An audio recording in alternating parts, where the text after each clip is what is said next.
What is up, nephew? What's up? Hey, we got somebody on. Look, there's somebody on the screen. Who is that? I know it's about time. But, so this is Tommy. Why don't you introduce yourself, Tommy? What's up, guys? I'm Tommy. This is just, I'm coming to join Juan, LJ, talk a little bit about life, jiu-jitsu, see where it all goes. What's what's your background? Where are you from? Yeah, so originally I was born in a little town about an hour and a half southeast of here. It's called Los Animas, Colorado. It was honestly absolutely horrible. I lived there from basically kindergarten to senior year. I graduated high school there, moved up here to Pueblo, and I've been here ever since. These days, I teach math at PCC. My day job, I'm currently kind of changing that up, but I was teaching middle school social studies for a while, so kind of in the midst of figuring out the next steps in life. You know how it goes. So, you said you're from Los Animas. Not everything's bad there. Every time I drive through there, there's a Dairy Queen that serves biscuits and gravy for breakfast. Who can't? Who wouldn't? Or who would complain about biscuits and gravy and a banana split blizzard all in You one know, meal? that's a great point, but when Dairy Queen is your only option for 36 miles, it gets old real quick. Well, yeah. I only drive through there. I didn't live there, so Oh, yeah. I I love it. I love Yeah, the Dairy Queen biscuits and gravy. granted, I will say this, that is the best Dairy Queen I've ever been to, though. Like Absolutely. I yeah, agree with like, hands down, like, the Really? cleanliness and everything like that, it's actually a pretty nice Dairy Queen. they're fast too. They're really Yeah, fast. Mm, exactly, exactly. that's We're good to gonna have know. to make a drive out there one and Yeah, try it. that's good to know. Yeah. Yeah, you'll get the best flamethrower ever there, I'm telling you. Oh, yeah, definitely. Their tomatoes aren't wrinkled Yeah, and all jacked up, they're, like, fresh, it's like they Dang. freshly yeah, cut 'em right as they're yeah, going through the drive-through. yeah, it's So very true. but it's probably because they have the same people working there for the last 40 years. Yeah. That's literally exactly what it is. They've had the same owners, my whole life, so yeah. Yeah. Sorry, I So, had to throw that out there. Sorry, guys. We're good. so what made you move to Pueblo, or what was the reason for you moving? Yeah, alright, so basically most of my childhood, I was a really bad kid, as a matter of fact, when I was about 12, my main goal in life was oh god, this is embarrassing, but, my main goal in life was when I turned 16, I was gonna drop out of school, right? I wanted to, like, be like my brother and my cousins and stuff and run amok, but what ended up happening was, my junior year of high school, I joined the wrestling team, and, as I kind of progressed through that, I had the only way I can describe it, I just had this epiphany, right? I just had a sudden realization of, I just didn't want to be in that town anymore. And my only escape was education. And always been pretty intelligent. I just never applied myself. So I just remember having a conversation with one of my teachers, and they were just like, go to college. And my family, we don't have money or anything like that. A lot of people, I think there's only one other high school graduate. So I just decided I'm going to apply myself. School has always been easy for me. Like I said, I just never really did it. So my junior year, I sort of just turned things around, started studying, doing homework, things like that. I got a couple scholarships and I just came up here to PCC originally. I was going to go to CSU right off the bat, but one of my best friends came up with me and we joined PCC together. So mainly just to get out of Los Animas, education brought me to Pueblo. Okay. So how old are you then?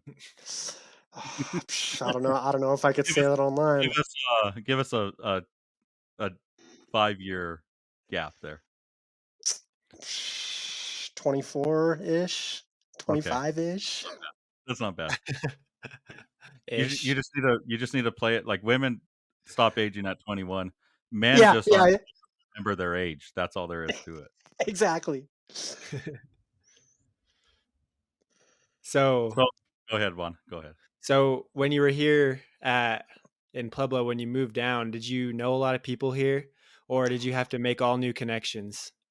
Yeah, all new connections. So when I moved up here, again, originally, my best friend had came up with me. Well, he kind of dogged out on college, and he's like, "You know what? This isn't for me." He moved back to our hometown, but I was, I was already too far in. I already moved out. Like, there was no going Yeah, back. yeah. Well, yeah, I had to meet all new people, all new connections. I didn't have a job for the first 6 months I was here. I lived with, my baby mom's parents at the time. We were living over there in Pueblo West. I didn't have a job. Life sucked. I was just going to college, and then, I became a work study. I was a math tutor is how it all started, Mhm. and then in a couple years, I was granted the opportunity to start teaching, and, here we are a few years later. So how so you said you moved here in after your senior year, right?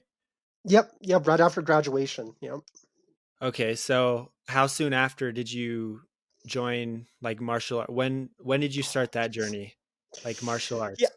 so my martial art journey, again, originally, my junior and senior year of high school, I started wrestling, and I didn't take it too serious off, like, my junior year. I was just getting beat up all the time. I wasn't really, like, working out. I was just kinda doing it.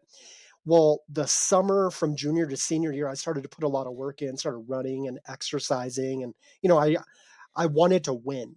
So Mhm. that's where it all started, but when I first moved here, I mean, to be honest, I smoked a bunch of weed. I didn't do much for the first, like, let's see, I'd say 5 years. So it was about 5 years of me living here before I was, like, disgusted with myself, and Mhm. I at first, I started with Planet Fitness.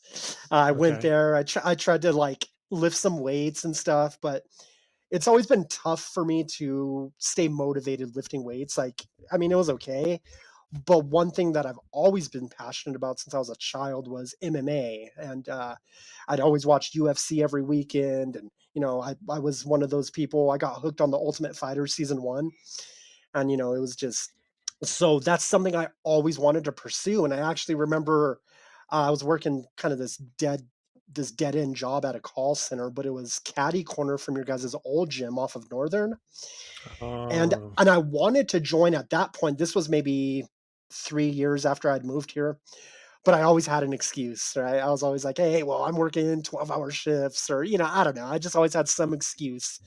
Well, then it got to a point, like I said, maybe about 5 years in, it got to a point where I had gained a lot of weight. Me and my son, we had gained a ton of weight. Um, I mean, I was struggling carrying groceries up the 2 flights of stairs, and things like that. And my son was getting, like, bullied at school, and I just remember, again, kinda having another epiphany. I'm like, "Okay, no more excuses. I need to get into a gym." And I just knew that martial arts was gonna be the best way for me to not only stay motivated, but it's something that even to this day, it helps me get out of bed. Even when I don't make it to the gym, sometimes I can't make it to practice, I still get something in. My son is now bigger than I am, so Yeah. we get to throw the gloves on, and we do things at home. We'll have rolls in the living room. So no matter what, every single day, I got to get that training in. So yeah, it's been awesome. The first time you walked into the gym, who did you meet first? Who was the first person to talk to you? Art Duran, actually. Art, yeah, Artemis. So we walked in, and Art was he was just letting us know kind of how everything went. And then I remember jiu-jitsu class was going. So Josh was teaching, Juan was on the mat rolling with Jacoby Jones, actually.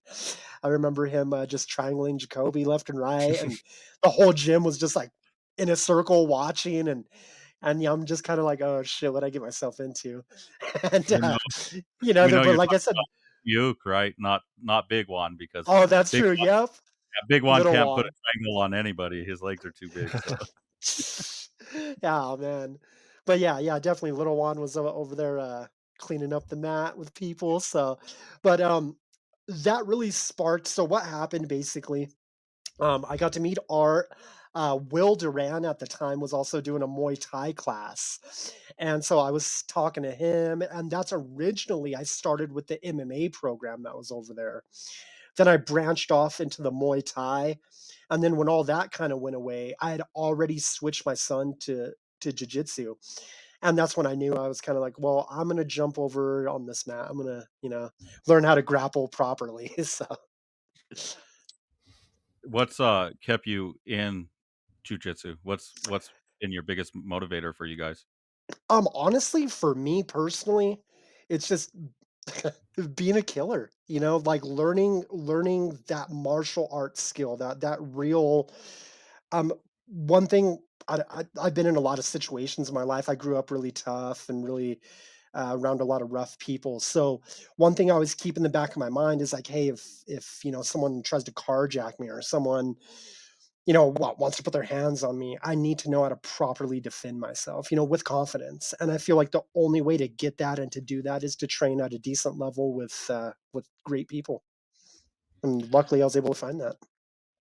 So I know I'm more on the competition side of things when it comes to my reasoning for doing jujitsu.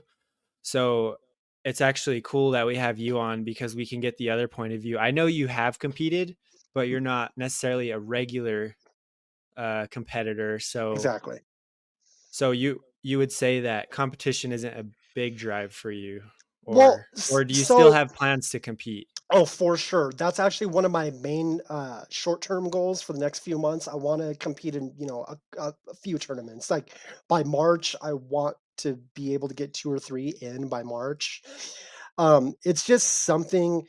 One thing I've struggled with a lot, like not just in the martial arts realm, but just in life, is my confidence. And that's one reason why sometimes maybe I've held back from competing, or sometimes even during like randori days, I don't necessarily put my all into it. I don't know if that's fair to say, but I don't go for the kill. I guess would be the best way to put it.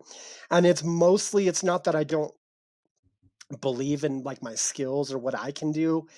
It's just more so I kind of get in my own head about certain things. So I feel that if I can compete a little bit more, I can kind of work that out of my brain. So right now, competition is what I'm trying to prep my body for. I've these last couple weeks have been kind of weird. I haven't been able to be in the gym that much. I haven't been working out how I usually do. But as of yesterday, I kind of got back on everything. I've been working out again, and again, I want to meet these short term goals, and now I think I finally have the chance to do that with the way life is kind of panning out right now. So Or what do you train in gi or just no gi? I What do you do do? both. Yeah, I do Okay, both. I prefer no-gi though. what's your belt ranking? I'm a blue belt. I got my blue belt, I think in March, I believe, March of this year. I just got my How blue did that belt. feel? That was amazing. It was a huge accomplishment, myself and my partner Ryan and that whole group of guys.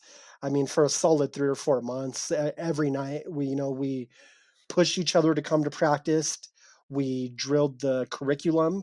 There was even nights where we had the option to drill like what the class was drilling, and we were like, no, no, no. We're going to stick to the curriculum because we just wanted to not only, well, for me, not only like make myself proud, but I wanted to show my coaches as well that it's like, hey, I am taking to what you guys are showing me. So that was a So big thing for me. you've been in the gym for a little while now, getting acclimated to everybody. Everybody's like a big family, right? Yeah, for sure, definitely. Yeah, I feel like I got lucky finding this gym. So the way I even found this place, because there are a couple other places in town, you can go and train at. But ironically, my friend, he's a pro fighter out of Springs. And when I was talking to him, I go, yeah, I want to start training. And he goes, well, there's not very many places in Pueblo, and he knew Josh from their fighting days. He's actually never trained under Josh or with Josh. They just like know each other. And I'll never forget what he told me. He goes, I've never trained under Josh. He goes, but this man is legitimate. Like he's a hard worker and he knows what he's talking about. He goes, I recommend you going there. He goes, if you want to take this serious, go to that gym. And he was right. He was definitely right. We're a team full of killers. I love it. I'm glad I was able to find this gym right off the bat. I heard you had a nickname that everybody calls you. Digits? Yeah, yeah, it's what a couple people call me. So, that originated back in the white belt days. I was always getting I always went to the lunch class, and I was, like, the only white belt for the longest time, so, as you can imagine, I was getting beat up, and, Big Alan, he used to just take my back, choke me, take my back, choke there's nothing I could do about it, so one day he told me, he shows me how to hand fight, and he goes, "Hey, you gotta do something because 'cause I'm gonna choke you out every time."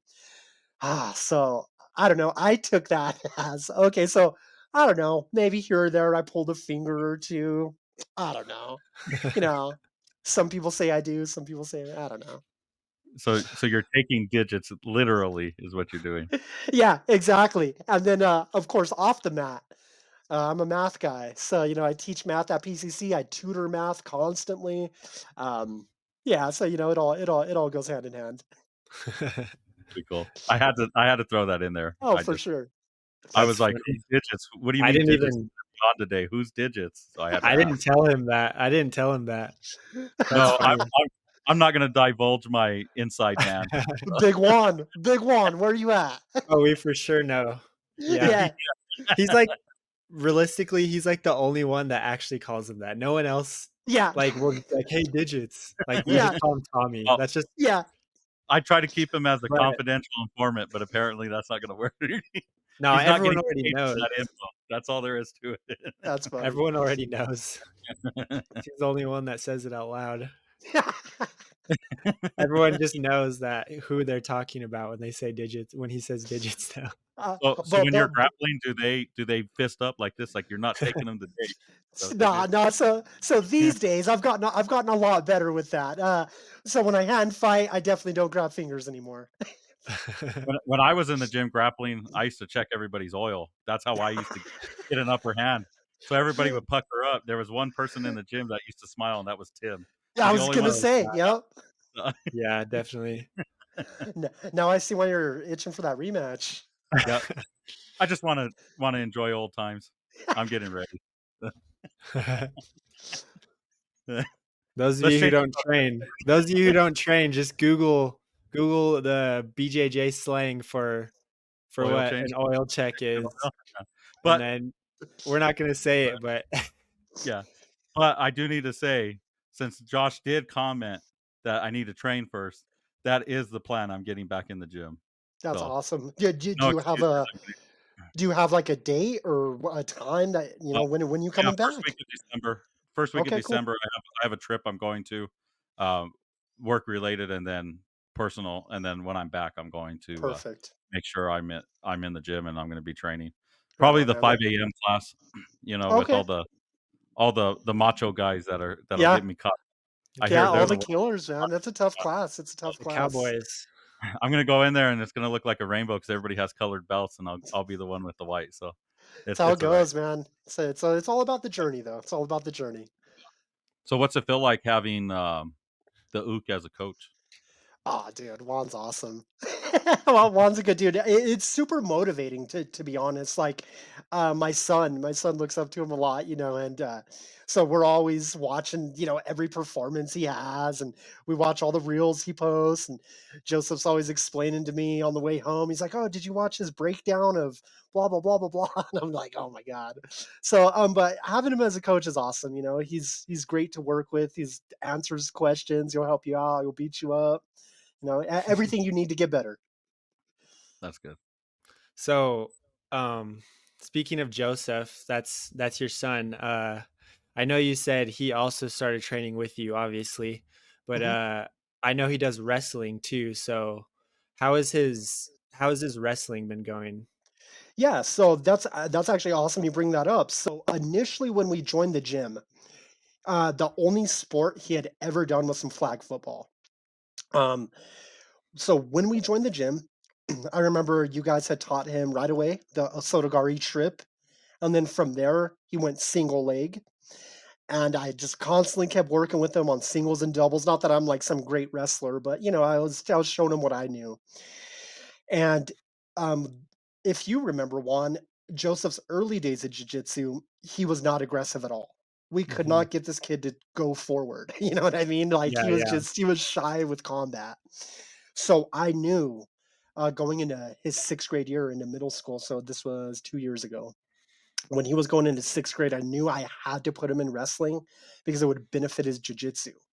And oh my gosh, this kid has taken to that sport like no other. 6th grade year, he got beat up a little bit, but he still went, I believe he was like 15 and 11 his 6th grade year. So, not too bad. Last year, he really took a step up. He went 13 and 1 and he finished second at the Pueblo City tournament. So that was really cool. And essentially, he's been able to progress a lot, mainly due to a lot of the people at our gym, like Augie and Ponce, yourself, Juan. You guys are always wrestling with him. You're showing him constant tips and tricks. So this year, um, we've been doing a lot of off-season work. And Mhm. shout out to the two wrestling coaches at DHPH here in town. They've opened the wrestling room to us, and they've allowed my son to be part of the team, even though he's still in middle school. He's able to train with the high schoolers. He's been wiping the mat with most of them as of late. And I mean, it's just been impressive to watch. And, he's taken the city title this year for sure. He had an injury last year, didn't he? Over the summer?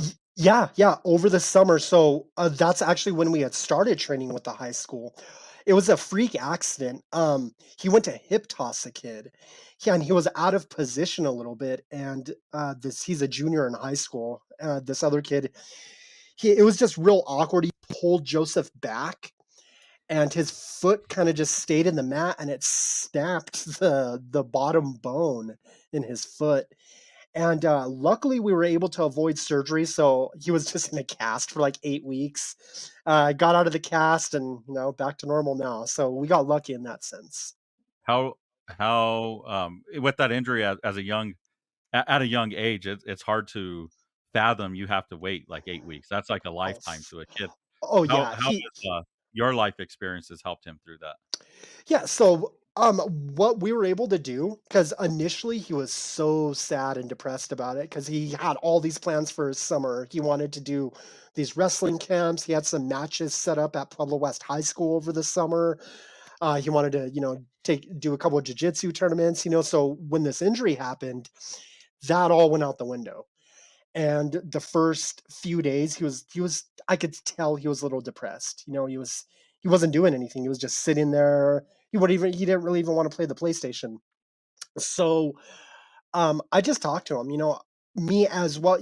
We got lucky that he had a really good doctor who specialized in sports medicine. So the doctor had a real serious talk with him and just told him, "Hey, this is temporary. Like, I know 8 weeks sounds like a long time. Here's what you need to do for physical therapy. Here's what you need to do for these 8 weeks, stay off it, this and that." And Joseph got the point pretty quick. He knew that if he wanted to come back 100%, he just had to follow the doctor's orders. And I just kind of made sure he stayed on top of that. But honestly, I got, for lack of a better word, I feel like I'm blessed. He has he's a really good kid. He has a good head on his shoulders. He's pretty mature for his age.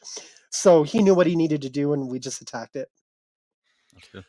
I could say, like, as his coach, he once he started wrestling, he definitely improved like a ton in his jujitsu also, and just in general, like his work ethic and everything. Wrestling definitely helped him a ton. And from like the beginning of his jujitsu journey till now, he's improved like so much. So wrestling's definitely been a big help in that. And but in terms of him getting better at wrestling, I feel like jujitsu's also been a big help with that, because you see in some of his matches, he'll do like jujitsu techniques. So like Yeah. he likes to go to mount and put his hooks in and get the pin that way. So we actually Hmm. have a video, one of his matches. He uses he actually uses mount and hooks to get the pin in this one, I believe. This is one of the matches that you sent me. Yep. Yep. Which one is he? He's in the blue singlet. So off to the left. Yeah, so it's coming up here.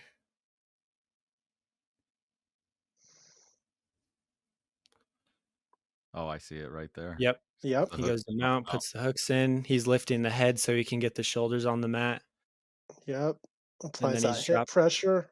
and he Oh. gets the pin. Yep. And Yep. then this is And that picture from when he took second at City. Yep, and now yeah, that was this year, and like I said, so he went 13-1. All 13 wins were via pin. 12 of them were just how that video went. He went full mount, sunk the hooks, and lifted the head. Or one thing we've been seeing a lot this summer. So now that he's training with the high schoolers, a lot of them can, they're a lot stronger, so they can take him down. So he's been going with the momentum and using butterfly hooks to hit his sweep again to full mount. And kids are Mhm. freaking out. The wrestling coach is like, "Where's he learning that?" I'm like, you got to come to the gym. And in jiu-jitsu, it's all about positioning, right? You can't just jump into full mount like he did. He It, he went ex- into side control, slid over into what was that, like a really quick knee on belly straight over to ex- mount. yep, It's Basically all just slid to mount, yeah, and that's what, straight to mount. correlates to self-defense, right? You can't just jump into somebody's mount when they're throwing punches at you and exactly. flailing their legs, yeah. Yeah, Yeah, and so I was gonna say, and that's one but thing. So he's been wrestling with, of course, the coaches as well, the wrestling coaches at DH. And the one thing they say about him, they go, "Man, his hips are so." They don't even know how to describe it. They're like, his hips are so heavy. They're like, and his positioning is so good. They're like, even when we can take him down, he's so unorthodox on the bottom. But it's because he's like Juan said, he's using a lot of jujitsu techniques Yeah. to stifle these wrestlers. So it's been really fun, and I'm excited for this upcoming season. yeah, I think, I agree. I think he'll in that video that was last year, correct? Yep. Yeah, I think he's double as good as he was back then, so I'm Oh, sure for he'll sure. do super good this year because he's much better than what he showed in that video, and that was Oh him yeah. getting a win, so Yeah, exactly. And that's another thing, shout out to our gym, to DH, he has a lot of tough training partners, and he trains with the adults now. And he's been doing that for I'd say about a year of full time. He's with the adults, he's training with, juniors and seniors in high school, state placers. So all of that is definitely going to show this season, and I'm just really excited for it. so, any aspiring middle school wrestlers or even elementary school, this is what it takes to be at that level. You can't just, relax and just go to your normal practices. Like if you want to be one of the best, you got to put in extra work. You're not going to get there by, doing what everyone else does. Well, Yeah, everybody for starts for young, sure. but they start really young. They're Yeah. built, fed, and trained into a sport, and that's where they excel. So Hmm. Yeah. everybody yeah, you can't it's hard to jump into it at a later age. Oh yeah, exactly, exactly. And I think with a lot of the jujitsu that he's been doing, and again, I think having the adult training partners.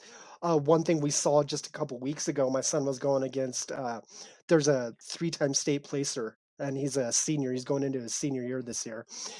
And Joseph was hanging with him. He took him down. He scored some points on him. And this kid's been wrestling, like you're saying, since he was, 4 years old. My son's only about 2 years into it. And the fact that I'll just never forget when he took this kid's name is AJ. When he took AJ down, you could just kind of see the look on AJ's face, and he's like, "Damn, like this kid got me," And then he proceeded to score a couple more points, So, it's just really cool to see that, and to see that everything is finally gelling. Because when he first started wrestling, he took a lot of losses because he was doing jiu-jitsu techniques just in the wrong way. Like, I'll never forget one match, he, like, basically pulled guard, right, and got pinned shortly after, Hmm. So it's taken him a little while to acclimate, to put everything together. But again, I think this is the year that we kinda get to see a little more of that. Earlier, or when we first got on, you said that you start watching the UFC and MMA. Who's your favorite fighter? Oh, man, that's a tough one. I think all time, I'd have to go with George St. Pierre for sure.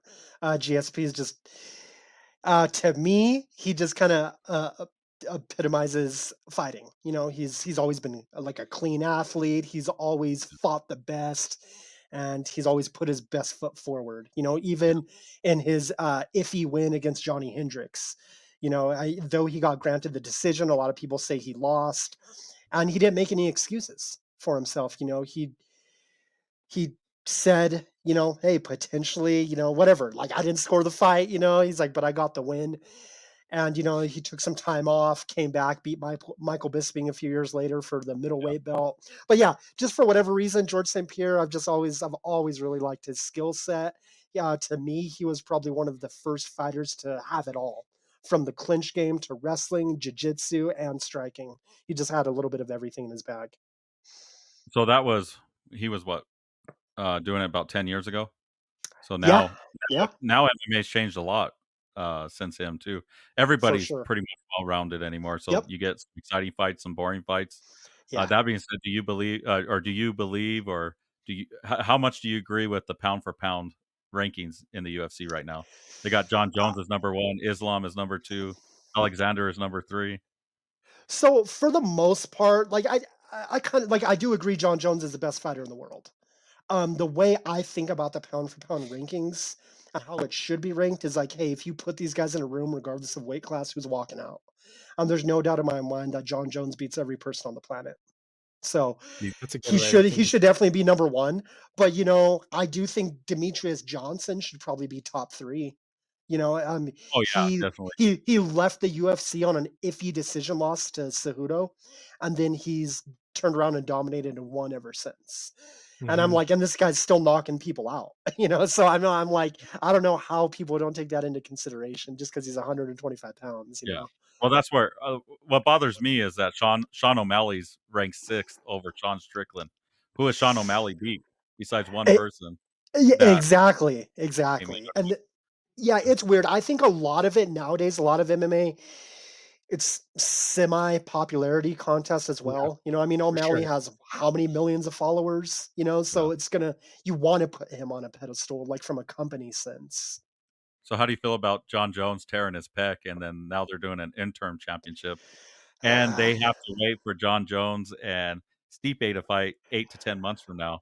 So there's I no true heavyweight champion right now for a year, potentially, so like, I about I that? actually like the interim fight. Like, personally, I'd rather see John Jones fight one of those 2 than fight Stipe, for Yeah. a couple reasons. One, um, fighting is not an old man sport. That's something, and I know John Jones is kinda getting up there too, he's maybe 35, but Yeah. Stipe's 41 right now, and in 8 to 10 months, maybe he's 42 by the time they actually step in the octagon, and he hasn't fought in, what, 2 or 3 years at this point? I just don't see Stipe. I think even prime Stipe, I don't think he has much for John Jones. He doesn't have the power to put him to sleep. He's not very fast. Like, he does have cardio. He does have some wrestling, but is it better than John Jones's wrestling? I don't think so. Um, so in my opinion, I would actually like to see John Jones fight the winner of this interim title fight. I think it would be more compelling, but I can see why the UFC is pushing that Stipe fight. I mean, the guy's a legend. He's arguably the best UFC heavyweight champ ever. Do you So think I that's can the see why they're kind of holding on to that. Do you think that's the motivation for John Jones, though? Like, because he said he's gonna retire after he beats Stipe. There You is know, no after that for him as well, is what he's so saying. I did see that, but I also saw yesterday I don't know if he was on the MMA Hour, but I did read an article where John Jones said, this is just like the start of the next chapter of his career. But I do know what you're talking about as well, because I did hear him say that after the Stipe Yeah. fight he was done. So maybe possibly in these next 8 to 10 months things change. For example, if Tom Aspinall goes out there and knocks Sergey out in the first minute of the fight, and then proceeds to win 2 more fights before John Jones comes back. I mean, come on, who's not going to want to watch that? Yeah. So I Yeah, so but I think I guess it's a part of it is if maybe one of these guys can kind of up their stock. yeah. Maybe John I was Jones will gonna say stick around for one more. without Francis in there, there's nobody really selling tickets in the heavyweight division right now. Exactly, and I think that was a huge miss on the UFC's part. I really wish, even now, like that'd be awesome if they could come up with some kind of crazy deal with PFL to get that John Jones fight going. Because I think just out of every promotion, that's the fight I want to watch. For I want to watch John Jones and Francis Ngannou fight. I mean, Do I you don't care think where it takes place. I just want to watch it. do you think those crossover fights like Francis and Fury, Mayweather, Conor McGregor kind of muddy the waters for MMA or make it look like they're not as elite of an athlete? Okay, so that's kinda double-sided because Francis Ngannou looked pretty good the other day versus arguably the greatest heavyweight boxer ever. But, um, Conor and Mayweather, yeah, that was kinda ugly, you know, Mayweather just toyed with them. So I can see both sides of it. I have a friend, he's a pro boxer, but he's done pro MMA as well. So I like to, like, pick his brain for things like that. And it's kinda just like what everyone else says. Boxing is a limited form of martial arts, you know? So for Conor McGregor to, you know, fight Floyd Mayweather or box him, I think a lot of us kind of saw the writing on the wall, those of us who are kind of in the know about training.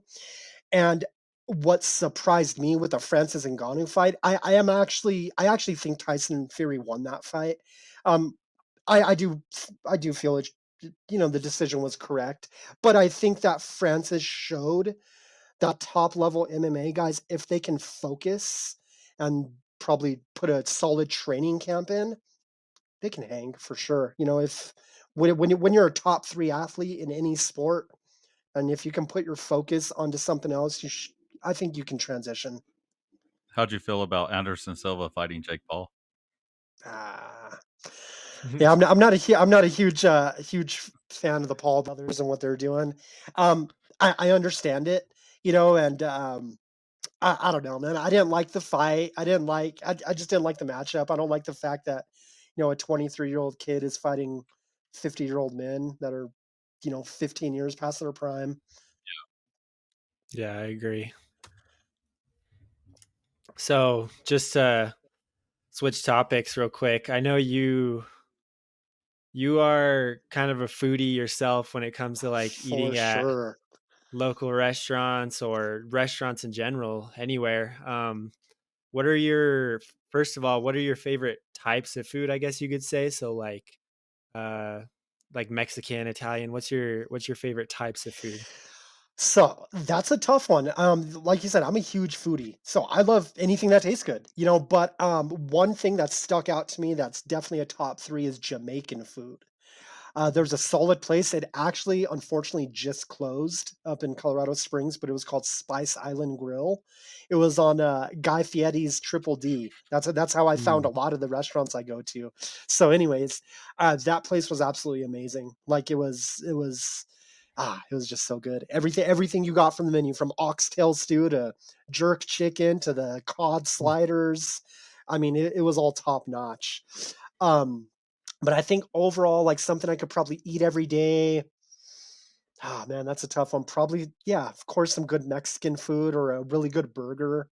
Oh man, yeah, those are tough to beat. Some good wings. Those are, you know, You have can't a go number wrong. do you have a number 1 spot in Pueblo? Ooh, so I like that Italian spot down on Union where what is it, La Foncetta? Oh, La I believe. Forchetta. Yeah, yeah. Yeah, I really like that place. As far as Italian food, for me, that's the best Italian food I've ever had. And I'm not huge into Italian food. That's probably one of my least favorites, but I could go to that place every single day. That's definitely a It's favorite of really mine. good. I've been there. It's really good. I've Yeah. never been there. If they don't have a Oh, wow. hamburger on the menu, I don't usually walk into the They have place. steak. They have Yeah, steak. yeah. And it's Their great steak steak too. is But is a Yeah, steak that's between probably one of the best steaks I've bread ever had. for sure. What was that? is a steak between 2 pieces of bread? No. Yeah, or, I'm really big into sushi, like, I really like Miyake's over on Oh, it's, like, off Miyake the is good. highway. Yeah, to Yeah. me, that's the best sushi place in town, and I could eat there every day. Whether it's sushi or the chicken bento, there's no going wrong. Okay, so what about your favorite Mexican spot for all that? Because you know Pueblo people, Oh, yeah. Pueblo that's their thing. County Pueblo County consists of 90% Hispanics, so Oh, Yeah, wow. Okay, we're the okay. we're the ninth largest county in Colorado, and we have the highest populace of Hispanics in the whole state. So, you I better didn't get this know. right.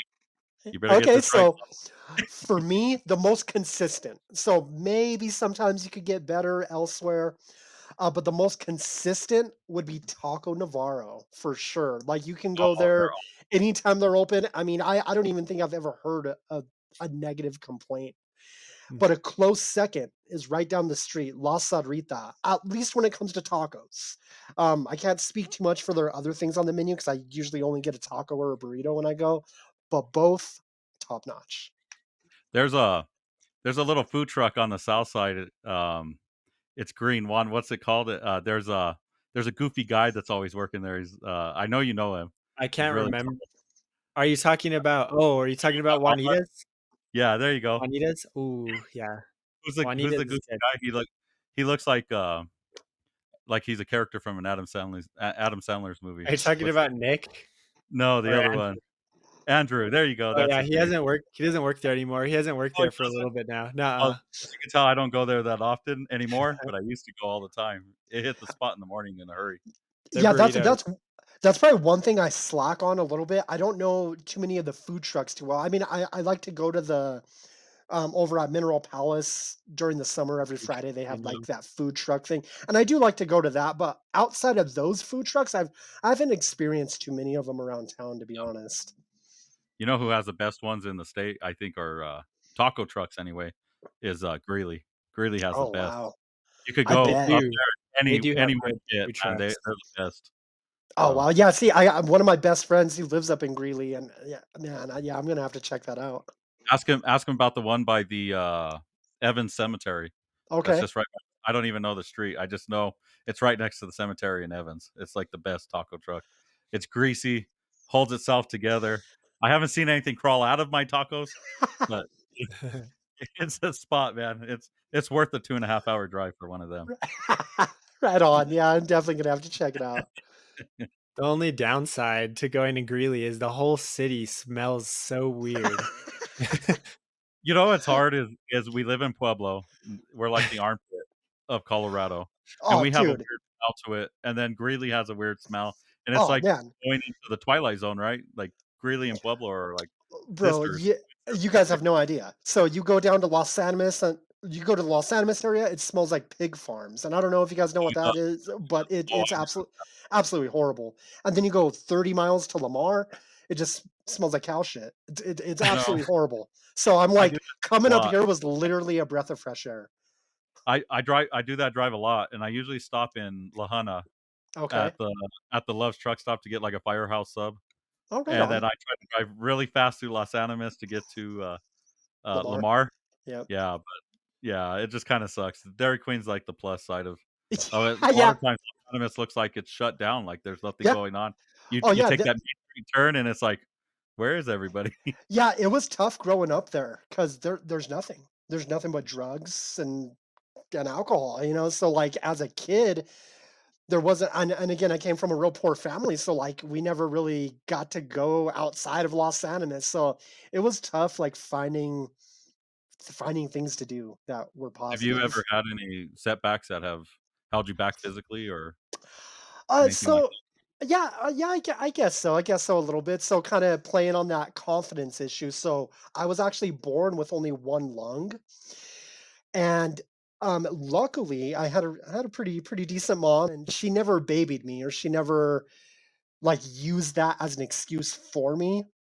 But I'll never forget when I went into middle school. Oh my god, that was horrible. I knew that I could use this as an excuse, right? So this is where I started to get lazy in life.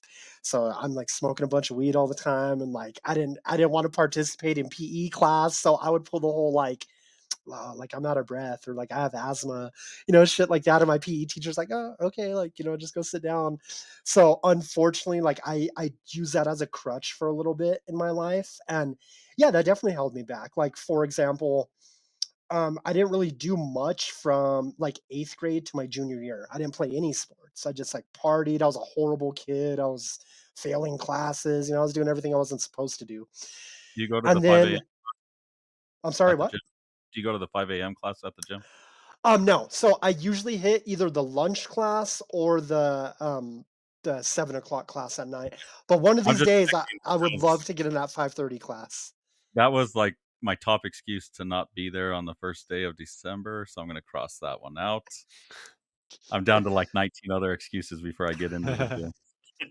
Yeah, dude, I feel you, man. Like, Yeah, but for a long time, I used that physical limitation, if you will, I guess, and I would make excuses for myself for sure. But I feel like I've moved past that in my life. So how common is that? Uh, I don't know if it's a condition or if or what it's called or anything, but how common is that? So it's actually extremely uncommon. So when I was born, so what happened was I had what was called a herniated diaphragm, so a hole in the diaphragm, and that caused the left lung to never develop. So it's not like I don't have like a piece of a lung, like there's literally nothing on my left side, but like an empty cavity. And that in itself is extremely rare. There's actually only two other people born that way. Neither one lived past 5. So the doctors, I had some of the top doctors in the nation, when I was born in Las Vegas, Nevada, so that's where all this took place.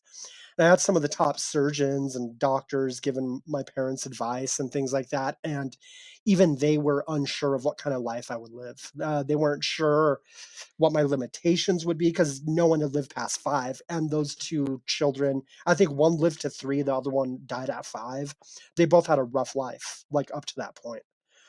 So, um, I guess you could say I was a bit of a miracle because I played sports pretty much my whole life. I played soccer and baseball from the time I was 5 until about 7th grade, so, pretty long periods, and I never at at that younger age, I never used that as a crutch or as an excuse. I always pushed myself, I always started, I was always a starter, I always excelled, I got a ton of trophies and things like that. I was it to answer your question, it was extremely rare. As far as I know, I'm the only one that has, lived a normal life, essentially. I do know that there's other people who have, like, lost a lung later in Yeah. life that, have Mhm. lived and, pretty much lived a normal life, but as far as being born like this, extremely rare.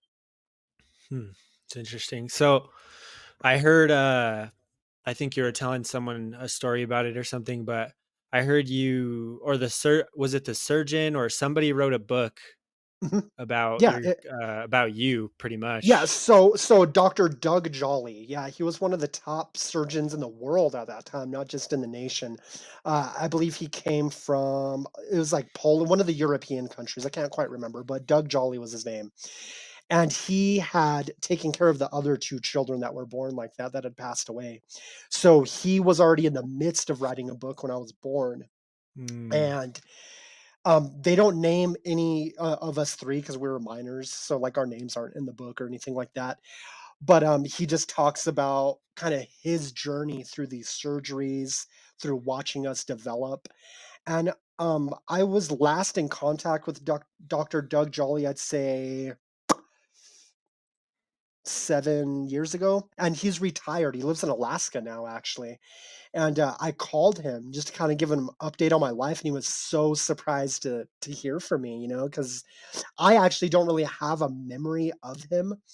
But, I knew all the doctors, my mom was always close with them, so I I made it a point to look him up, and he was actually hard to track down. I called all these former offices and, no one knew where he was. He had retired, and somehow he got my name and number from one of the contacts I left.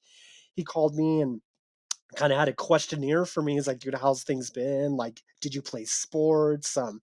Can you walk up the stairs?" Like, things like mhm. that, so How was that in jujitsu? How did that affect you? Because jujitsu is a different type of cardio. I know you said you did Oh, other for sports, sure. but jujitsu is different, and we actually restrict our Yeah. airways often. So how does that affect you? Yeah, so these days I've learned to manage, but when I first joined, oh my god. Well, for one, I was super intimidated by everybody, by the whole atmosphere, and I remember thinking to myself, like, specifically when you were rolling with Jacoby Jones and, the whole gym is watching, and I'm over there, like, trying not to throw up doing front rolls, you know what I mean? And I just remember I was like, "Fuck, I don't know if I have it in me anymore," I was like, maybe I've, like, fucked around too much and, like, this is, my body now. So that was tough to get over, and One thing I gotta give a shout out to Will, Coach Will. He, when he introduced, like, the breathing exercises and, when I first used to roll, of course, I was like a spazzy white belt, so I'd be getting out of breath and, getting strangled left and right, and I can't remember who exactly had this conversation with me, but it was kinda just like, "Dude, control your breathing." Like, just like, "What are you doing?" "Why are you so crazy?" And I'm like, "Oh, shit, you're right." So, I just kinda took that advice, and I've always went with it, like, just knowing, and I think just with mat time, just knowing when I'm safe, when I'm not safe, not to panic and getting comfortable with the uncomfortable. I had to do that again, because in wrestling, I had to do that, and that was the most difficult cardio-wise something I've ever done. Specifically going from that junior to senior year in high school. I mean, I've to this day, I've still never worked out like that. I mean, I was running every single day. I was running sprints, I was running stairs, and I knew that was always a weak part of my body or my game, so I always wanted to make it a strength. And now that I'm in jiu-jitsu, that's something I'm trying to get back to now. So I coach middle school wrestling, but on top of that, I'm also conditioning with the high school team. I'm helping coach the high school team. And I'm just trying to get back to those roots, because that's something I never want to ever use that as a crutch again in my life. And I know that if I'm lazy about it, that's what's going to happen, because I can easily always say, I'm tired, I'm out of breath, I'm, whatever. I can always make that excuse. And that's not what I want. I know, yeah, I can say you definitely never use that excuse because I didn't even find out that you had one lung through you. I heard other people talking about it, like obviously a while ago because I've known you for a Yeah. while now, but you never talk about it whenever you're No. out of breath, or you blame it on like you being out of shape, not because you have one lung. So I know Yeah. you. And I do feel that literally for the most part that is it a lot of the time, because the one thing I'm not doing off the mat that I'm going to be doing is the cardio aspect. So the only cardio I'm getting are the live rounds, you know what I mean? And Mhm, that can be tough sometimes. So I know just how I tell my son, just how you tell my son, I have to do a little bit more off the mat so I can see some more success on the mat. And mhm, that's something I've always recognized. And it's something I don't really like to talk about. I don't tell people like, "Hey, I got one lung," because I feel that people in your life, whether that's my mom or friends or coaches, whoever, I don't want people to make excuses for me. Like, mhm, "Oh shit, like Tommy lost that, but hey, he did good for having one lung," or whatever. Like, I don't ever want to hear that. You know what I mean? So yeah, that's something I don't really like to tell people, I guess, or it's not something I can really conversate about. I mean, but I'll tell people. It's not like a huge deal. mhm. Yeah. So, I know you're saying this isn't a big deal, but when we, asked you to get on, we had a questionnaire for you. You, said your celebrity crush is Mila Kunis, and I'm just curious, are we talking Jackie from that '70s show Mila Yeah. Kunis, or are we talking Meg Griffin from Family Guy? Yeah, definitely that '70s show, Mila Kunis. Okay. I was a little Yeah. worried when I saw that, I was like, "Oh, man, I hope it's not I Tommy with a fantasy about dude, Meg." ironically, I swear, in parentheses, I was gonna put Meg Griffin. I Oh, swear. you I should've. Oh, should've. you I should've. really I should've. had so many things to say. Yeah, Mila Kunis. Well, I So remember I remember reading an article, like, one reason I have this, like, big old crush on her, I remember she had, like, lied about her age to get on the show, and I remember Mhm. thinking, I was like, "Oh, she's only, like, I don't know, a few years older than me." Like, when I was, like, a kid, I was like, "Oh, hey, maybe it's a possibility." do you That's have a funny. celebrity crush? The Uke? No. No, none whatsoever, or Uh-uh. will you get in trouble if you say No, I just don't have one. He's gonna be at getting all? heel hooked at home, you're getting him in Uh-uh. trouble. Do I you? had a celebrity crush. I did, Taylor What is Swift, but that, now she's Pink with, Power Travis Ranger or Scott. something? Oh, No, that hey, Kimberly from the Mighty Morphin Power Rangers yeah, was every I yeah. don't 90s. even know who that is. What? I he he was born during, like, I was Power not a Rangers Power Ranger kid. He was Pink born in, like, Power '09? Rangers, Dino Fury. Oh, yeah. No, the Mighty Morphin Power Rangers Kimberly was top notch. For So, sure. that that's not why I wanted to be a red Power Ranger growing up. It was definitely the reason why I wear pink today, but that's it. That's funny. That's actually one of the main reasons I got into the UFC or martial arts and stuff. I was a huge Power Rangers fan, and I That's was the funny. type of kid we'd be watching Power Rangers after school, and I'm like kicking my fucking chair in the living room, and my mom's like, "What are you doing?" So yeah, I always wanted to be a Power Ranger for That's sure. the Power Does it Rangers coincided with the WWE, which was the WWF then for me. for Shawn sure? Yeah. Michaels was my number 1 wrestler, Sensational Sherry, his manager at the time. I thought she was sexy as hell. Like, that's why those have such an impact on me, and Juan just doesn't understand because he's so young. Like, Yeah. I don't know. I honestly don't know who you grew up with, from Me? Nickelodeon. Yeah. I grew up with like, oh man. I remember when I was like a baby, I liked Blue's Clues a lot. The OG dude on Blue's Clues. Uh Steve. yeah, Steve, yeah. Steve. Yep. I'm talking like Victorious, right? Like, you grew up during, like, the No. Victorious days? No? I wasn't into Victorious. I mean, maybe that was my era, but I didn't watch that. I He was watched always iCarly a little bit, but not really. No, don't What? lie. You know, you're probably like a super fan. yeah. A He was, like, Victorious? 14 years old, still dressing as Blue's Clues for Halloween, I remember. This dude has an iCarly tattoo on his back. Yeah. I know it. The only reason why nobody made Okay. fun of him in school was because he could rip an arm off at 14. Yeah, yeah, yeah, They're yeah. like, He hipped. "You blue. You blue. You're blue." I watched a lot of SpongeBob growing up. That's one Oh of Oh, yeah, my yeah. favorite. mm, I don't That's one of allow my that in my favorites. house. I do A lot not of allow people hate SpongeBob. SpongeBob, like, Yeah. but a lot of people swear by SpongeBob. I'm one of those people. Guys, SpongeBob's again, I'm one of those people. oh I yeah. can't handle It SpongeBob it's at all. it is weird and annoying, but like as a kid, it was like my favorite thing ever. Yeah, Amazing World of Gumball, SpongeBob, those kind of cartoons I just can't get into. That's I funny. love the Flintstones, Jetsons, oh, of those kind of course, yeah. cartoons. Those are Fairly good. Yogi Yeah, Odd yeah. Parents. I was huge into Fairly Odd Fairly Odd Oh, yeah. Parents. Parents was good. I watched Have you Yeah. that. guys seen the live action of the Fairly Odd Parents? That's on Paramount? Nah, Uh-uh. I haven't Oh, nah. man, seen it's that. horrible. It's Yeah, Is it horrible. oh, I'm not big geez. into live action movies, man. I'm like, so So they're you didn't always watch Beauty and the disappointing. Beast when it went live action? You didn't watch that? I didn't. I did No. not. I used to like the I also didn't watch the Backyardigans too. Lion King one, so I don't Oh, No. know. Oh, yeah. I slept through that one. Definitely Yeah. slept through that one. Aladdin was horrible.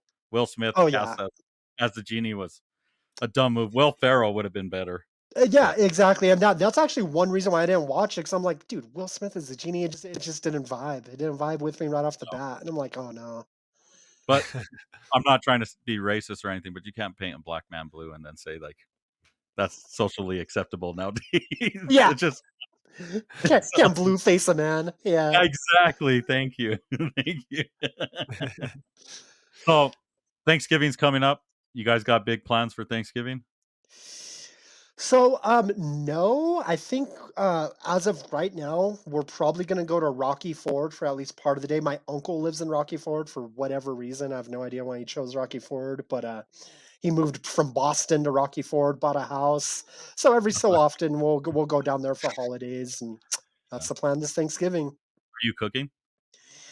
So I probably will make something. I don't know what. I haven't really decided, but yeah, usually most years, yeah, I do it all. I'm a single father, so like I have no choice but to cook. So What's your, yeah. go-to meal? So usually for Christmas or Thanksgiving, we usually do tamales. But Mm, we'll just kind of see how this year pans out. I already have a spiral ham, so I don't know. yeah. Probably do something with that. What about you, Juan? Anything big for Thanksgiving?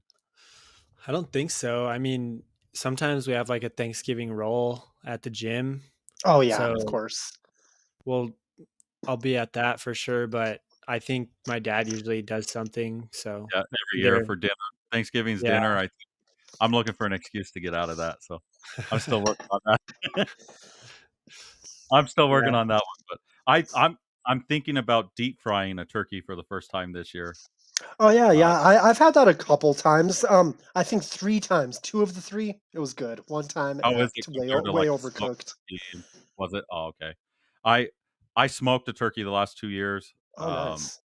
and then I don't remember what happened the year before that. I can't remember that, but this year I was thinking about deep frying, or I have a brand new smoker, smoky. a Weber Smoky Mountain, and I was thinking about getting away from turkey altogether and maybe doing a prime rib. Yeah, Mm. that's something that I feel like I wish more, like, I guess more Americans did. Because I'm not a huge turkey fan, like, overall. Like, it's okay, but I think for the most part, it's hard to cook where it's succulent. Most of the time it's dry. Yeah. So, yeah, I'm totally open to like other things on Thanksgiving for sure. Like a couple years ago, we did ribs. Yeah, we did some ribs, and yeah, we went that whole route Yeah, turkey is definitely a tough protein to make good. Like any for the sure. you either have a lot of flavor and a lot of dry meat, or it's the opposite. Yeah, You exactly, get flavor. exactly. So, I wanna do a prime rib, I think that would be good. I'm planning on doing a couple videos before Thanksgiving for us for the podcast. One of them's going to be, a healthy Thanksgiving meal for our fur babies, so Oh, for right on. dogs specifically, so I'm gonna try to get that going, and it's gonna have some sweet potatoes, a little bit of pumpkin in it, and some turkey, because it's Thanksgiving, so The the dogs pumpkin's love it. yeah, pumpkin, is gonna be the gravy substitute for the pups, so we'll Oh, try that's that out really and cool. see. I might send some to, the Uke and let him try it himself, because it's gonna be adult friendly too, so Right No, I on, don't like right on. pumpkin. you've got fur What? babies, you can try it, they could try I it. don't. So what do you I'll do give it for to my dog. dessert? You don't do pumpkin pie? Mm-mm. I don't Oh, like wow. He's pumpkin. I don't do told you he's pumpkin Oh, pie. I'll do he's like dessert. chocolate cream pie or oh oh, my Look, god. wow. he just he's blushing, so he had to take his Yeah, face off. yeah. Oh, I that's know, too funny. for Thanksgiving, I remember him being really small. He was always been, like, picky, and that's not a bad thing. He just always set in his ways with what he Yeah, I likes. was. Yeah. Definitely He's like was. chicken fingers or I'm not eating. I used to yeah, for sure. I used to eat chicken I fingers, can't like, remember. I was gonna say, is religiously. that what Grandma Pauline used to make you all the time? She used to make you, like, chicken nuggets all the time? That's what your thing was, right? Yeah, my main thing was definitely, like, tenders, but not for Thanksgiving. Thanksgiving, I do like turkey and ham and all that stuff too. This guy has a girlfriend whose mother makes the best desserts, and he doesn't like Oh, pumpkin pie.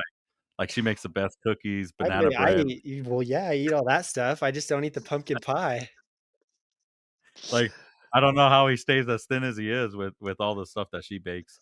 I have to Oh, sneak over dude, to yeah. my parents' house to take some because, you know, I'm not Kate's favorite uncle-in-law.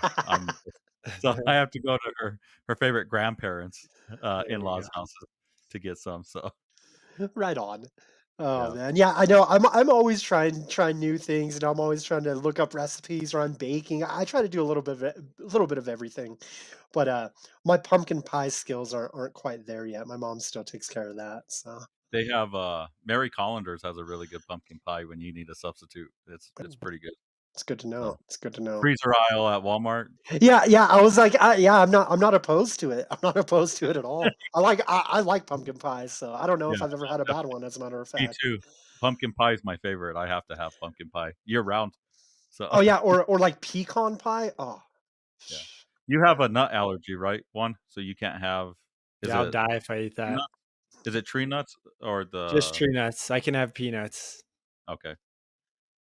So I knew So there was a so feasibly, one if someone had, I don't know, a pecan in their rash guard. I mean, Why do you'd be in you some trouble, right? I swear to God, this is not even close to the first time he's brought this up. Him and his I kid, I mean, anytime they need to say something, I'm game planning for you. I'm yeah, game any planning for you. an advantage, right? Yeah. You better be prepared, Juan, for you to lose a finger and to lose your life when you're grappling Tommy That's now. Oh, that's right. Jesus. That's right. You better get your shot together, get some Benadryl, and maybe have an He ambulance just outside shoves it ready to Yeah. down go. my throat Yeah. Yeah. His throat's just swelling up. I'm like, When was the oh last yeah. time somebody submitted you in the gym, Juan? in the gym. Yeah, in the gym. I don't think it was that long ago. I get submitted in the gym occasionally, I'm talking when you don't let them. but I don't let him. Well, I Yeah, mean, I don't necessarily let them. He doesn't let I anyone submit him. You got to earn exactly. that shit.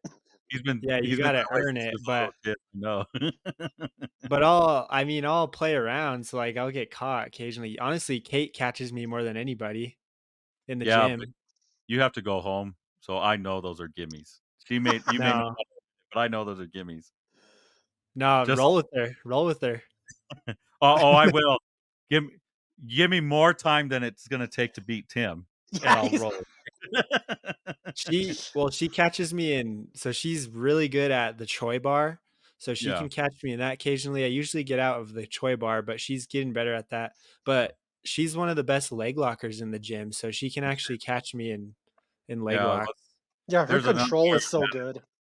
yeah, well, she's getting trained one-on-one by one, so Yeah, yeah. there's an unfair advantage there, so if there was one guy, Tommy, that you wanted to grapple, like, say there was a one-on-one tournament and you had to pick somebody out of the gym that kicks your ass every time, who's the one guy you would wanna call out? Oh, man, that's a tough one. At the gym? Oh, Hold on, man. your mic's glitching out real quick. Oh, are we good? I think it's when you hit your laptop. Oh, Yeah, geez. Can you hear me now? yeah, Yeah, you're yeah. good now, you're good Okay, now. cool. So, oh man, that's a tough question, man. So from the gym, oh man, Or just, like, who's your best matchup, you Yeah, think? exactly, just I don't know. Not I even mean, that they beat you up all the time, like, best matchup. I like going with Hoffa a lot. I feel like our games are so different, but we're like at the same level. So like, I really Mhm. like to go with Hoffa a lot, and I would like to compete against him. I think it'd be fun. I think that's a good matchup too, yeah. You guys are so both blue belts. what would be the hardest person to grapple? Would it be somebody with, like, no fingers? You start off he pulls out his hands and you've got no fingers, you're like, "Oh, there goes my game plan, let me try something else." What's your No go-to way. move that way? Uh, so right now, my guillotine, I've been snatching up guillotines left and right, but I'm a straight ankle guy. I really like the leg lock battle. My son and I have been trying to practice heel hooks here and there. You know, that's something I'm trying to add to my game. I feel like the leg lock game is so intricate, and it reminds me of math. It reminds me of high level math. Like really good jujitsu is like high level math. It's like, it's so intricate and you gotta know what you're doing to be good, and that's, like, what I like about it because it's like you can't just heel hook, like, somebody, like, you have to know what you're doing to get the submission. You know, even if it's against a white belt who doesn't know what they're doing, like, still, you know, like, to be able to apply the submission properly, you gotta know your steps, and for me, um, that's my go-to, so I don't know, if I see a neck hanging out or I see a leg hanging out, I'm jumping on it. What's your go-to one? I don't even know what it is. Me, I used to, so when I was younger, I would say probably the triangle was my main thing. It's still one of my main things for sure, but I would say that's my go-to thing. Now, I don't really know because I mix it up a lot. I'd say triangle is a big one, heel hooks are big. Mhm. I'd say those are probably my two biggest. I'm sort of a leg locker now. I've kind of turned into a leg locker recently. And like my last three, so the last tournament I did, all my wins were by heel hooks, or not heel hooks, but leg locks. So probably right now I would say heel hooks are probably my number one thing that I hit, but triangles are still big. Arm bars, you know, all the normal stuff too, but triangles, heel hooks, and then rear naked chokes a lot too because I like to like hunt for the back. So I'm pretty good at taking the back. So rear naked choke comes with that. What do you guys feel like you leave open more? Like, what's your guys' weakness? So I think for me, right now, I get armbarred quite often. So for a long time, I'd get my back taken pretty much at will because I'd like fucking sit in a ball. But these days, I was like my defense has improved to the point where like even if you take my back, most of the time I can get out of it or you're not going to choke me. But I noticed specifically my left arm. I'm getting armbarred from different positions on the left side, and I'm like, ah, shit. So that's the next thing to work on for sure for me. Mine, for the last couple tournaments that I didn't do super well in, like the ADCC Opens, like I did all right, got some good wins, but I got caught with straight ankle locks. So that's probably most recent thing that I've been getting caught with, but since I fixed my game, I haven't been caught with one since. Nice. So we'll see. We'll see when someone catches me again what I get caught with, but You I have don't know. anything tournament-wise? Tournament wise, not really, not anything planned. I kind of just, whenever I see something or something comes up, I just jump on it. I wanted to get a match in Austin on November, I think it's a Sunday. November, is it 12th? I think. Is that the Sunday? Like this month? Is that Not a Sunday? sure. It's 11th or 12th or something like that. I wanted to get a match on a card in Austin. It's called Main Character Jiu-Jitsu. Shout Mhm. out them because that's a stacked card. It's super stacked. So anyone in the jiu-jitsu world, definitely watch that. One of my friends that I train with in Springs, he's on that card. His name's Jonathan Wilson, and he's kind of on the come up right now. So I'm excited to see how he'll do.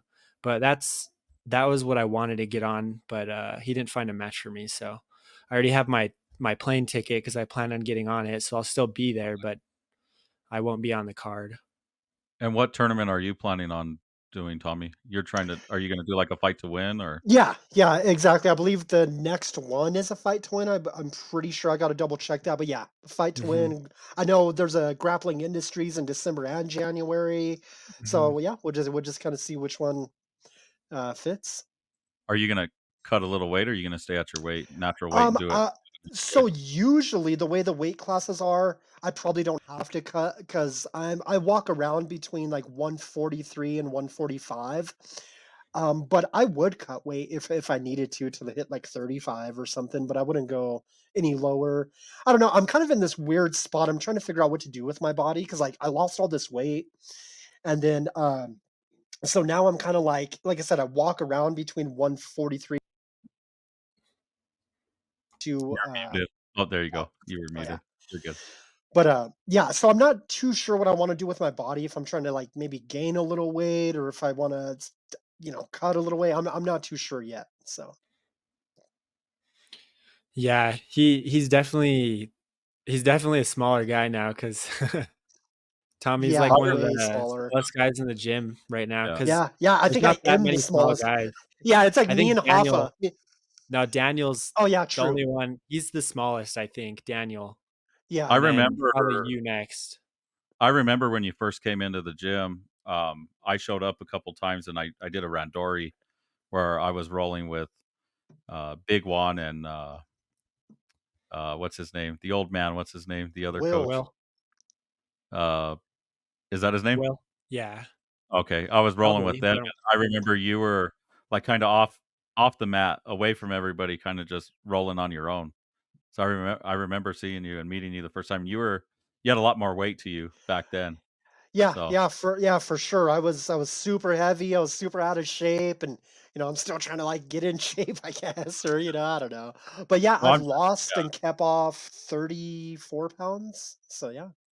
Yeah, I'm just saying that because I remember you being kinda, like, away from everybody, and Yeah. then and then now I see, like, photos and everything, and you're right in the mix Yeah. of everything Yeah, else. yeah, like, at first, I Very used to impressive, not yeah, I used to almost, like, not really like grappling. I mean, not that I didn't like it, but I was, like, so intimidated, like, I'm like, "Well, I can't give this guy any work, like, I don't even know what the fuck I'm doing," you know what I mean?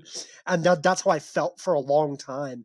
But then, just with time and progression, I was like, I got more confident, and I'm like, "Oh, wait, hey, I submitted somebody," and then just kinda progressed from there, and these days, yeah, I'm like, I'll go with anybody. I'm always yeah. getting like I said, I'm like one of the smaller guys, so I'm always getting smashed by somebody. that's a that's actually a good. Well, I know we already talked about it, but for jujitsu, I think that's pretty common. The like having confidence issues.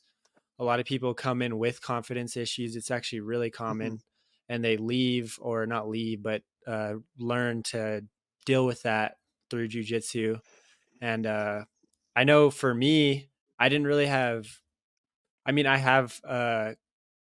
didn't really have confidence issues like in my normal life, but I kind of had confidence issues in competing. So like not when I was a kid, I kind of just competed and had Yeah, fun of when I was a course. kid.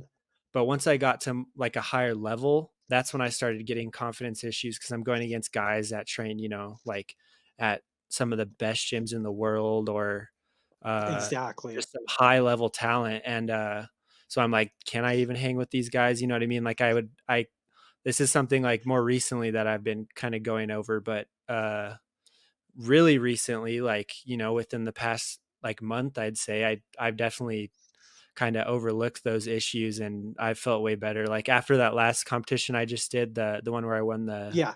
the belt, I kind of put those aside and realized like I am at that level. I just need to like, remind myself. Yeah. Do you guys feel like, there's a lot of people in that community, the jujitsu community, that are arrogant and make it hard for newbies to come in and try it out, or do you think it's the Mm, opposite? Because a lot of other martial arts, they use, like, a lot of MMA gyms, and there's a couple here locally that will bring in new guys just to be bodies to get beat up.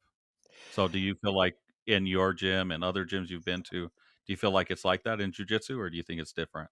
So, from my point of view, I think our gym isn't necessarily like that, which is why, we get a lot of people that stick around. But, I have been to other gyms where it is like how you're describing, you know what I mean? It's not about getting better, they don't care if you come back the next day, it's like, it might be your first time, they don't even ask what rank you are, and they're heel hooking you and knee barring you and, just doing whatever, just kinda test you, I guess, or that's how I look at it. Um, and I've met a few people, like, in Springs, for example, or, Denver even, I had a couple roles. Yeah, there are some people who are super arrogant, but again, I've met more people that are the opposite, that are there like, "Hey, this is why I armbarred you 3 times in the last 4 minutes," or "This is what you're doing wrong." Because I think one thing a lot of people don't maybe take into consideration is if your partner or whoever you're training with is not getting better, you're gonna stagnate too, you're not gonna get much better either. So if mhm, you're gonna be a douchebag about it, I mean, really, that's just hurting you in the long run as well. mhm. So I think if you gotta find the right spot, like, when I tell people to come to our gym and stuff, I always say the same thing. I'm like, "It's a whole vibe." Like, if the vibe is not right, like, don't come back or whatever, like, because you can tell when you walk into a gym, you can tell, like, what it's gonna be like, at least in my experience so far. Yeah, I agree. There's definitely people who are that way, who are arrogant and egotistical, but um it's yeah, like he said, it's really kinda you kinda feel the vibe of the gym and see if it matches your personality, I guess you'd say, Yeah, and, it's exactly. pretty easy to tell, like he said, like, within maybe your trial period, if you're someone Mhm. who's just trying out or switching gyms, you should especially if you already know what a good gym is like, when you go to switch gyms, you should be able to fill out, like, "Okay, this gym probably isn't for me," or "This gym is for me," and they give off, like, a similar vibe to what I'm used to, um, but, I guess people could see, like, the higher level guys being more arrogant and, like, in terms of how Gordon Ryan is, he's the kind of the face of our sport right now, and he's more of, like, a cocky guy, but I don't think people realize, like, that's his persona, that's kinda like his marketing stunt, that's not necessarily he's not, like, a horrible human, like, if you were to talk to him and have a conversation with him, I know a lot of people that have, and they say he's a cool guy, so, like, that might scare them off, but if you think about it, like, I'm starting to realize this now because I meet a lot of these guys now, like, higher up guys, and they're super cool guys. They just have that internet persona to they gotta get their name out there, they gotta sell tickets, they gotta, build their social media, so it's not Yeah. necessarily, something you should be afraid of. So what's your advice for somebody, well, Tommy, I'll ask you, and then Juan, I'll get your perspective, but what's your advice for somebody that's coming into the gym for the first time? Would you say just to try it out for 1 day, try it out for a month, just to kind of get a feel for it and see if it's for them? And would you try to push them into a competition style jujitsu, or that mindset versus self defense immediately? Well, so in my opinion, I do feel that competition is an important aspect of really any martial art, but especially grappling too, because you want to know that what you're training is going to work in a real life situation or not, and that's literally the only way to know. It's like, can I hold my own against someone who is trying to hurt me, trying to strangle me? You know what I mean? So, anyways, my advice though, I would always say give it a month. Give it a month, or I mean, honestly, like what Juan said, you're going to be able to tell after that first initial class, like, hey, is this for you or is it not? But the one thing that I would tell anyone just starting, consistency is key. For me, there was times like I wanted to quit, like in my early days, between being out of shape and just getting my ass kicked every day, because it is, everyone wants to be a badass, everybody, right? But very few people want to go through what it takes to become a badass. And you got to get your ass beat, that you take losses, whether that's in competition or just randori practice, whatever it is. So getting comfortable with the uncomfortable, and for me, one thing I had to have a serious like talk with myself, if you will. It's like, what are my goals and what do I want out of this? It wasn't just about like losing weight. Like I could do that. I could join a cardio kickboxing class and lose weight. For me, it was much more than that. It's like, sure, this is to lose weight, it's to get into shape, to, get more confident, all those things. But the bottom line is, will what I'm investing in, is this going to work if I have to use it? And the only way to answer something like that is some form of competition. So even if you're not the type of guy that wants to spend $100 on a tournament, then come to every randori and every open mat. And that's, to me, that's something I feel like you should almost have to do. I agree. Yeah. So the question was, someone who's so like Right. advice to someone who's fresh trying to start their jujitsu journey basically and like trying to find a gym. Somebody that walked into your gym for the first time ever, yeah. Yeah. So I would say, like Tommy said, finding the right gym for you.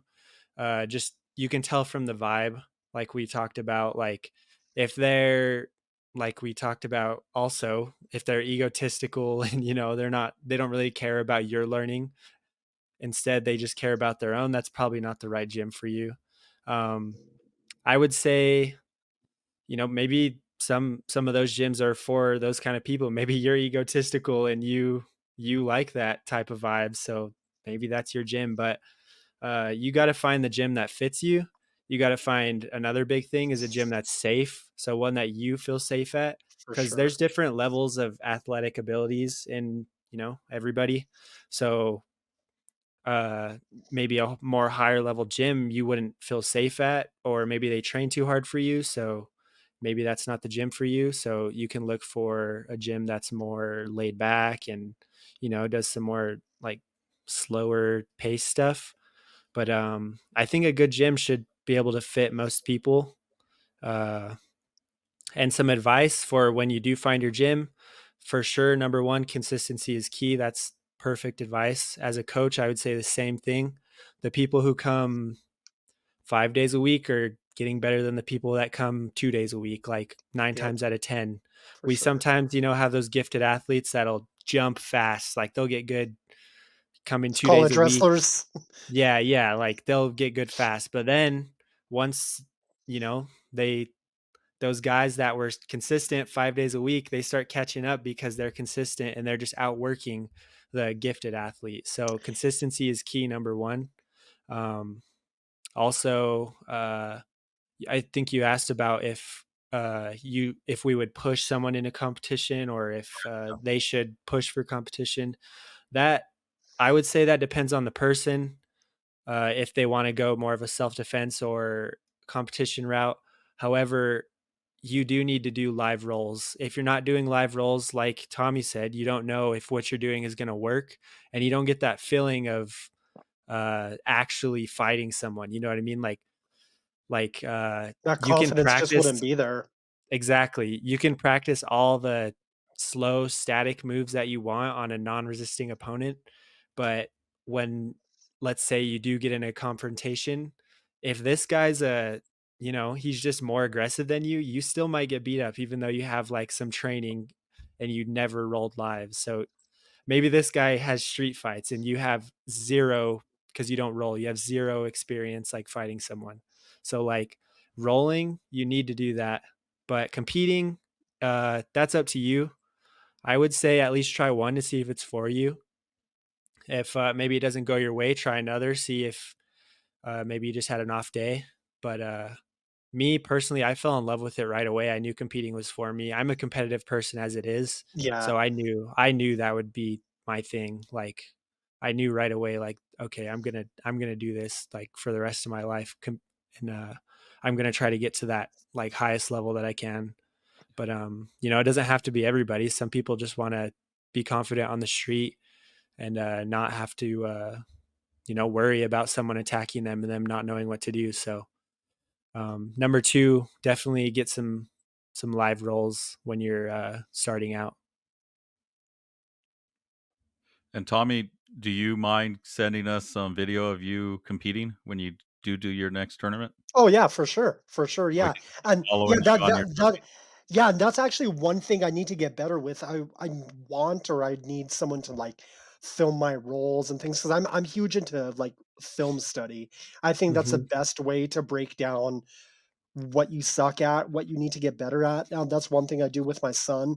I record most of his wrestling practices, most of the roles that I get a chance to, and we watch them. I'm like, hey, even though you won, maybe you dominated this guy or whatever, but hey, you were sloppy here, you're sloppy there, because I know what my goals are, and at least for my son's case, he has lofty goals, right? He wants to wrestle in college. He wants to be a black belt under Josh. He wants to help put Childress Brazilian Jiu-Jitsu on a world stage. So if he wants to do those things, I mean, there's so much work that has to be done for him to perfect his game. And one huge Yeah. part of that is definitely watching the film. So yeah, for sure. When I have some film, yeah, I would love to send some. Yeah, you'll have to get back on after too, so we know how you Oh, felt for Yeah. about sure. it. For sure. Hmm.